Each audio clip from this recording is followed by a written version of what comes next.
For this next video, we're going to cover the other positions that we go to and play our sounds at that we do not play crashes at. So the first position we're going to cover is the tap position. Sims, tap. The tap position is going to be at eye level. So when you're looking straight ahead, you're just going to be gazing at the top tip of your cymbals. The angle is about 90 degrees, about 45 in each hand, and we're going to have a 2-inch space in between. At this position, we play taps and tap chokes. The tap sound is going to be created just by making contact right hand over left, just an inch inside of the right cymbal. Let's demonstrate right here.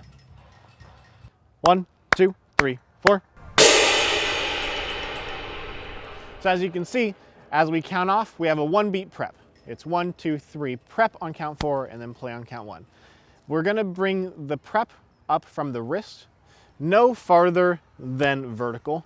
And then as we come down, we're going to move the cymbal slightly over, just enough so that we get contact on the inside of the right cymbal. Show that one more time, a little slower. 1, 2, 3, prep, and Sims, down. Next, we're going to go up to ding. Sims, ding. The ding position is also at port height, meaning that we have the contact point between the cymbals about eye level.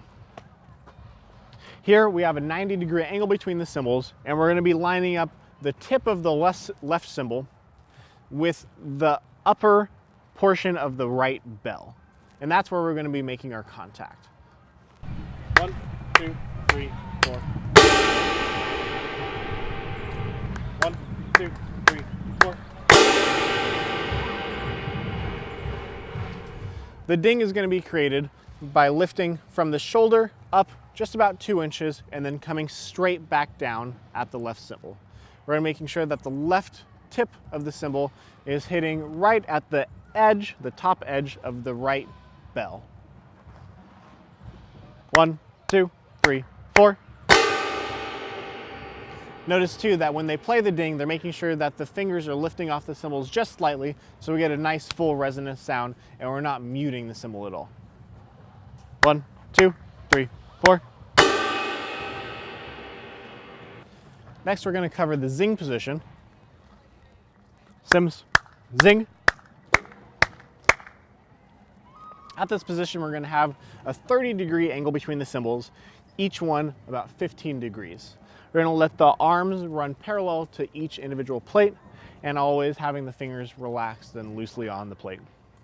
We're going to be thinking about the contact being the right tip just at the left bell, and from there we're going to have a quick hard push up and away. 1, 2, 3, 4. The zing is going to be created by from the shoulder with the right arm pushing up hard this way, and at the same time resisting that push with the left hand and keeping the left arm completely stable. Nowhere during this motion should we have any change in angle, and we're going to make sure that we're going to have a lot of scrape. The sound is created by really getting the tip of the right cymbal to dig into those ridges of the left cymbal. 1, 2, 3, 4. To help stabilize this position, we're going to keep the 2 middle fingers on the plate for the duration of the scrape. And then as soon as we've passed the edge of the left cymbal, we're going to let the fingers off the plate so we get that ring and that big full sound. 1, 2, 3, 4. For the zing sound, we're actually not going to have a prep, but instead we're just going to be thinking about making the contact right on the count. It's a little bit difficult to find the timing, so make sure you trust your ears to tell you if you're playing in time and don't rely on the physical motion alone. Next, we're going to cover how to move not just from set to the positions, but within the positions themselves. First, we're going to come up to flat. Sims, flat. From here, we're going to use the same count structure to move from flat to port, which is going to be a hard pop out on count 1, continuous motion through count 2 up to the port position, and then a hard lock in on count 3. Cymbals, port. Notice that they have open right on count 1, where they're not only moving the cymbals out away from them, but they're starting to change the angle of the cymbals. And as we move through count 2, we come up to the parallel and perpendicular position for port, and then we're straight in for count 3. Same principles coming down. Cymbals, flat. Cymbals, down. We're going to take a little on the slow side, making sure we're checking into all the checkpoints.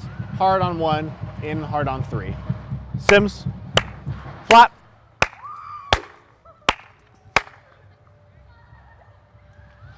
Cymbals, port. Cymbals, tap. Cymbals, ding. Cymbals, zing. Cymbals, flat. Cymbals, down. So as you can see, no matter where we're moving, it's always the same. Hard on 1, hard on 3, fill up the space in between with continuous motion, and that'll get you where you need to be.